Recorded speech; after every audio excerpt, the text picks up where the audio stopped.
ہمارے ہاں بعض خطیبوں کی عادت ہے کہ وہ ڈرانے والا پہلو بہت غالب کرتے ہیں کہ ہر وقت لوگوں کو ڈراتے رہتے ہیں جس سے مایوسی پھیلتی ہے. اور بعض خطیبوں کی عادت یہ ہوتی ہے کہ وہ اللہ کی رحمت کو ایسا بنا کے پیش کرتے ہیں کہ بس سب کی بخشش ہو ہی جائے گی, اور رمضان میں تو ویسے ہی بخشا جائیں گے. جمعے کو مر گئے تو بخش گئے, رمضان میں مر گئے تو پھر تو بخشش پہ مہر لگ گئی, اور اگر رمضان میں 27ویں رات کو مر گئے تو بے شک چرس پی کے مرے ہوں پھر بھی کہاں جائیں گے؟ جنت میں جائیں گے. گانا گا کے مرے ہوں یا چرس پی کے مرے ہوں یا کسی کی جیب کاٹتے ہوئے مر گئے, جانا سیدھا کہاں ہے؟ جنت میں. یہ بھی غلط ہے. اس میں جو اعتدال کی بات ہے وہ وہی بات ہے جو اللہ نے بتائی ہے. قل لعبادی, اے نبی میرے بندوں سے کہہ دیجئے, انی انا الغفور الرحیم, کہ میں غفور بھی ہوں اور رحیم بھی. وَأَنَّ عَذَابِي, لیکن یہ بھی بتا دیں کہ میرا جو عذاب ہے هُوَ الْعَذَابُ الْأَلِيمُ, وہ دردناک عذاب ہے. اس میں اللہ نے ہمیں بتا دیا کہ اللہ کے بارے میں تمہارا کیا کانسیپٹ ہونا چاہیے, یہ اللہ نے خود بتا دیا. اب دیکھیے قرآن کی بلاغت ہے کہ اللہ اپنے بارے میں جو بتانا چاہتے ہیں نا, اس کے بارے میں اللہ نے جو الفاظ استعمال کیے ہیں وہ بڑے عجیب ہیں. ہم جب کسی کو ڈراتے ہیں اور ہم جب کسی کو اپنے بارے میں یہ بتانا چاہیں کہ میں اچھا سلوک بھی کرتا ہوں لیکن جب میرا میٹر گھومتا ہے تو برا سلوک بھی کرتا ہوں, تو ہم یہ اس طرح بتائیں گے نا کہ بھائی میں بہت اچھا بھی ہوں لیکن بہت برا بھی ہوں. یہ کہیں گے نا ہم, بھائی میں بہت نرم دل بھی ہوں لیکن سخت دل بھی ہوں. ہم اپنا انٹروڈکشن یوں کروائیں گے اگر ہم چاہتے ہیں کہ ہمارے بارے میں ایک درمیان کی رائے قائم ہو. اللہ نے جب اپنا تعارف کروایا تو اللہ نے کہا قل لعبادی, اے نبی آپ میرے بندوں کو میرے بارے میں تعارف کروا دیں. کیا تعارف ہے؟ 3 طریقے ہو سکتے تھے اپنے انٹروڈکشن کے, جو اللہ کی صفات ہیں ان کو بیان کرنے کے 3 طریقے ہو سکتے تھے. ایک طریقہ یہ ہو سکتا تھا کہ میں غفور الرحیم بھی ہوں اور سخت عذاب والا بھی ہوں, سخت عذاب والا بھی ہوں. ایک طریقہ تو یہ ہو سکتا تھا. ایک طریقہ یہ ہو سکتا تھا کہ میری رحمت بھی بہت بڑی ہے اور میرا عذاب بھی بہت بڑا ہے. دیکھو ایک ہوتا ہے اپنی صفت بیان کرنا, ایک ہے اپنے فعل کی صفت بیان کرنا. تھوڑی سی ٹیکنیکل باتیں کچھ زیادہ ہو رہی ہیں, میں اس کو کوشش کروں گا آسان طریقے سے سمجھاؤں. اپنی صفت کا مطلب کیا ہے کہ میں ایسا ہوں,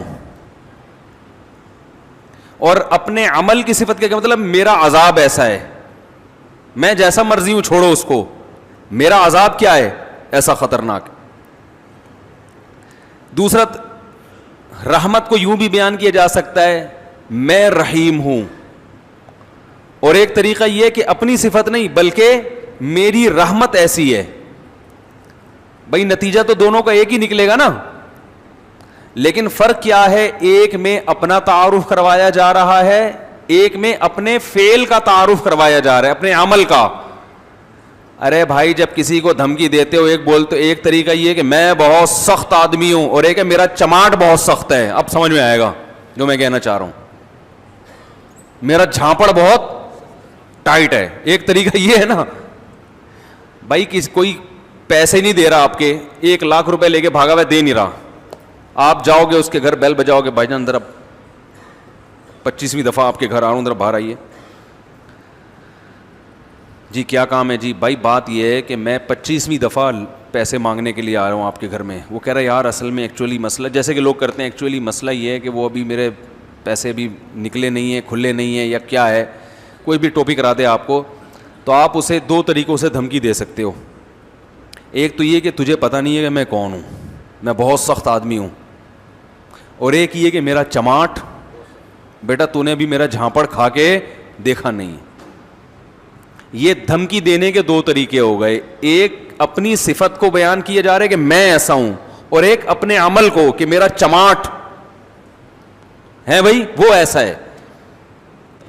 تو اللہ تعالیٰ نے جب رحمت کا تذکرہ آیا تو یہ نہیں فرمایا میری رحمت بہت بڑی ہے, اگر دوسرے مقام پر تو فرمائے میری رحمت بہت بڑی ہے, لیکن یہاں دونوں کا جب ایک ساتھ دونوں صفت کو جب ہائی لائٹ کیا جا رہا ہے اکٹھا, دو متضاد صفات کو, تو رحمت کو اپنی صفت بنا کے پیش کیا, عذاب کو اپنی صفت بنا کے پیش نہیں کیا. کہا قل لعبادی, میرے بندوں سے کہہ دیں, انی انا الغفور, میں مغفرت کرنے والا بھی ہوں اور رحم کرنے والا بھی ہوں, یہ میں والا ہوں, لیکن عذاب والا نہ ان عذابی, میرا جھانپڑ بھی بہت سخت ہے, میرا عذاب بھی بہت کیا ہے, سخت ہے. اس سے پتا چل گیا کہ میں عذاب والا نہیں ہوں.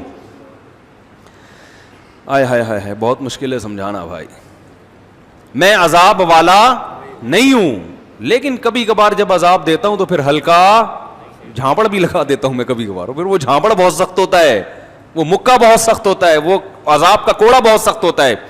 اس میں اللہ نے اپنا انٹروڈکشن کروایا, ان تین طبقوں کو غلط قرار دے دیا اس میں اللہ نے.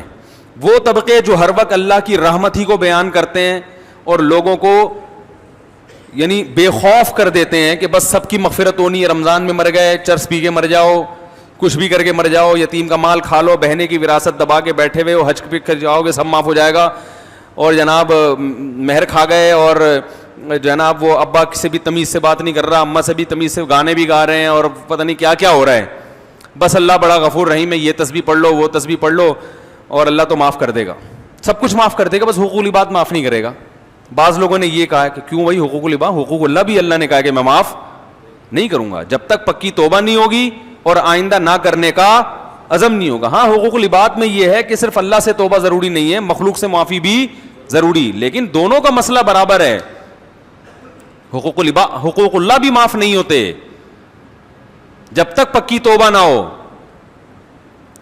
تو ان لوگوں پر بھی رد ہے جو ہر وقت اللہ کی رحمت کو ہائی لائٹ کرتے رہتے ہیں اور ایسا اللہ کو بنا کے پیش کر دیتے ہیں کہ لوگ کہتے ہیں یار ڈرامے بھی دیکھو, فلمیں بھی دیکھو, خواتین پردہ بھی نہ کریں, مرد نظر کی حفاظت بھی نہ کرے, اور میرے بھائی سعودی بینک میں جاب بھی کرتے رہو, سود بھی کھاتے رہو, انشورنس بھی کروا کے رکھو کہ ابا مر گئے تو اتنے پیسے ملیں گے, صحیح ہے نا, نہیں مرے تو نہیں ملیں گے, اور وراثت بھی تقسیم نہیں کرو, حج واجب ہے آپ کے اوپر, فرض ہو چکا ہے, آپ بڑھاپے کے لیے اس کو ٹال رہے ہیں. آج حج کب ہوتا ہے؟ سارے کاموں سے فارغ ہو کر اب کرنے دھرنے کے لیے کوئی کام بچا ہی نہیں ہے, پیسے پڑے ہوئے ہیں, تو چلو اب حج کر کے آ جاؤ. ہمارے حضرت فرما رہے تھے ایک دفعہ بیان میں کہ لوگ رمضان میں یہ تو بتاتے ہیں کہ بخشش ہوگی بخشش ہوگی, روزہ رکھا تراویح رکھی, بخشش پکی بخشش ہے, تیسرا عشرہ جہنم سے خلاصی, 27ویں رات میں تو جنت ہی جنت کا. یہ بھی تو حدیث میں آتا ہے کہ جو روزہ رکھ کے بھی جھوٹ نہ چھوڑے اس کو بھوک اور پیاس کے علاوہ کچھ بھی حاصل, اور جو تہجد پڑھ کے بھی برائی نہ چھوڑے اس کو رات کو جاگنے کے علاوہ کچھ بھی حاصل. یہ بھی تو حدیثیں ہیں. تو ایک طرف اللہ کی رحمت میں اتنا غلو کرایا جاتا ہے کہ لوگ گناہوں پہ جری ہونے لگتے ہیں, یار سب حلال ہے, سب کرتے رہو, بس یہ کر لیں گے یوں کر لیں گے, ایک مسجد کے ڈبے میں چندہ ڈال دیں گے 5 روپے, اور وائپر والے کو 5 روپے پکڑا دیں گے, شیشہ بھی صاف ہو جائے گا اور صدقہ بھی ہو جائے گا, عیدی سینٹر میں ایک بکرا دے دیں گے. اور یہ بھی جب دیتے ہیں جب اپنا کوئی مریض بیمار ہوتا ہے. اور دوسری طرف غلو کیا ہے, بعض حضرات اتنا ڈراتے ہیں کہ 4 آدمیوں کے علاوہ کوئی جنت میں, وہ 4 مشہور شخصیات سب جانتے ہی ہیں, ان میں 2 پاکستان میں ہیں, ایک سعودی عرب میں ہے, اور ایک مجھے بھی ذہن میں نہیں آ رہی, لیکن وہی جنت میں جائیں گے. انہوں نے ایسا دین کو بنا کے پیش کیا ہے کہ یہ سارے مولوی جہنمی ہیں بھائی, یہ سارے فرقہ پرست, اور ان مولویوں کے پیچھے چلنے والے بھی سارے جہنمی, اور جناب جو اچھے اعمال ہیں وہ بھی قبول. تو اس لیے بعض لوگ جہنم کا ایسا بنا کے پیش کرتے ہیں, لگتا ہے کہ جنت میں جانے والے 4-5 آدمیوں کے علاوہ کوئی جنت میں نہیں جائے گا. اور ایسا اللہ کے عذاب سے ایسا ڈراتے ہیں, یعنی جہاں شریعت نے گنجائشیں رکھی ہیں اس کو بھی اتنا سخت بنا. ایک صاحب جماعت کی اہمیت پہ بیان کر رہے تھے کہ جماعت کی نماز اتنی ضروری ہے, اگر نہیں پڑھی جماعت سے تو یہ ہو جائے گا, اور اگر تم, بس کیا بتاؤں میں نے کہا یار انہوں نے, جماعت کی بڑی اہمیت ہے اسلام میں, لیکن حضرات فقہا نے قرآن و سنت ہی کی روشنی میں کچھ آزار بیان کیے کہ بھئی یہ عذر ہے تو جماعت سے نماز چھوڑ سکتے. میں نے کہا یہ اتنا سخت بنا کے انہوں نے پیش کر دیا کہ اب جماعت سے نماز پڑھنا لوگوں کے لیے آسان نہیں بلکہ مشکل. لوگ کہیں گے یار یہ تو ہمارے بس میں ہے ہی نہیں. حالانکہ فقہا تو دین کو زیادہ سمجھتے ہیں نا. انہوں نے بتایا کہ بھئی یہ آزار ایسے ہیں, آپ کو شدید بھوک لگ رہی ہے, آپ کے سامنے کھانا آ گیا, اب آپ کو ڈر ہے میں نماز پڑھنے جاؤں گا تو کھانا ٹھنڈا ہو جائے گا, تو آپ جماعت سے نماز چھوڑ سکتے ہیں. جہاں شریعت نے گنجائشیں دی ہیں وہ گنجائش دینی چاہیے, بلا وجہ نہ چھوڑیں. اور ایسا ہی بھی نہ ہو کہ روزانہ اسی ٹائم پہ کھانا پکوانا شروع کر دیں. رشوت کے معاملے میں کہیں شریعت نے گنجائش دی ہے کہ آپ پہ ظلم ہو رہا ہے تو ظلم سے بچنے کے لیے آپ رشوت دے سکتے ہیں, بہت ساری ہے. لیکن وہ رشوت پر بیان کریں گے تو ایسا کہ آدمی کہے گا بھائی میں تو کسٹم میں جو آدمی ہے وہ تو گیا جہنم میں. ویسے تو وہ ویسے بھی جنت مشکل ہی لگ رہا ہے مجھے بھی, میری اپنی رائے بھی یہی ہے, لیکن بعض کسٹم والے جنت میں بھی شاید چلے جائیں. ٹھیک ہے, وہ جو بیچارہ کنٹینر چھڑوا رہا ہے نا, کنٹینر چھڑوا رہا ہے, اس کو تو رشوت مجبوری میں دینی پڑتی ہے, وہ تو نہیں دے گا تو وہ تو کنٹینر قیامت تک اس کا وہیں کھڑا رہے گا. لیکن محترم نے رشوت کے خلاف ایسا بیان کیا کہ جہاں شریعت نے گنجائش رکھی ہے وہ گنجائش لوگوں کو نہیں بتائی. لوگ کہتے ہیں یار ہمارا تو بزنس ہی نہیں ہو سکتا, ہم تو کاروبار کر ہی نہیں سکتے کیونکہ یہاں تو جگہ جگہ کھانچے کھلے ہوئے ہیں. حکومت کے جو سرکاری جو لوگ ہیں نا, افسران منہ کھول کے بیٹھے ہوئے ہیں, ان کے منہ میں جب تک ہڈی نہ ڈالو بزنس ہو ہی نہیں سکتا. تو مفتی صاحب نے فتویٰ دے دیا کہ ہڈی ڈالنا جائز نہیں ہے, تو وہ پھر وہ کہتے ہیں یار جانا ہی جہنم میں ورنہ تو بھوکے مر جاؤ یہاں پہ. تو یہ ایک شریعت کا وہ پہلو ہے جو بہت, حقوق پر بات ہوگی تو والدین کے حقوق پر بعض لوگ بات کرتے ہیں, اتنا زیادہ خطرناک بنا کے پیش کر دیتے ہیں کہ انسان کہتا ہے بھائی میں ماں باپ کے حقوق ادا کر ہی نہیں سکتا. وہ ایک مولوی صاحب نے تقریر کی, بولا ماں کا اتنا حق ہے, یہ ہو گیا تو جہنم, یہ ہو گیا تو جہنم, یہ ہو گیا تو جہنم. وہ پریشان, اس نے بولا بھائی میری اماں تو ویسے ہی مجھے صبح شام تنگ کرتی رہتی ہیں اور جھگڑا تو ہوتا ہی ہے.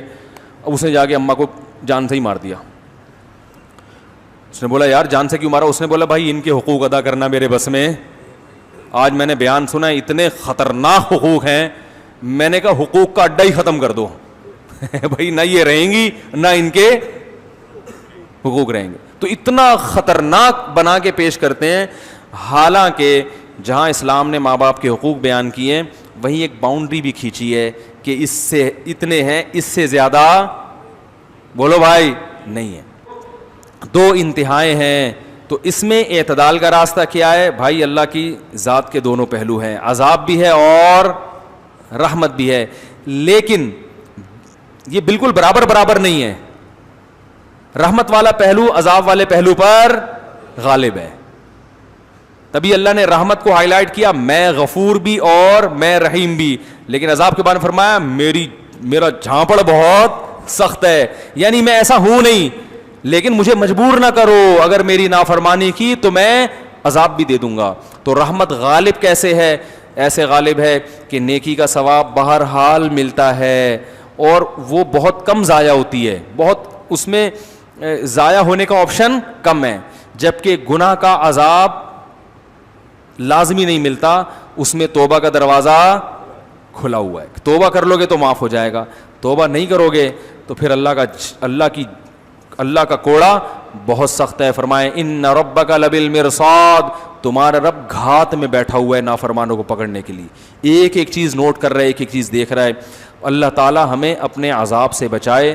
تو بھائی یہ جو گناہ ہیں ہمارے معاشرے میں, ان کو چھوڑ دینے میں ہی خیر ہے. ہمت کر کے چھوڑ دیں, پھر اللہ کی رحمت ہے, اور ایسی رحمت ہوتی ہے تتنزل علیہم الملائکہ. اللہ فرماتے ہیں تم گناہ چھوڑو گے نا تو تمہیں جو ٹینشن ہوگی نا, اس ٹینشن کو ختم کرنے کے لیے میری طرف سے تمہارے دل پہ فرشتے نازل ہوں گے.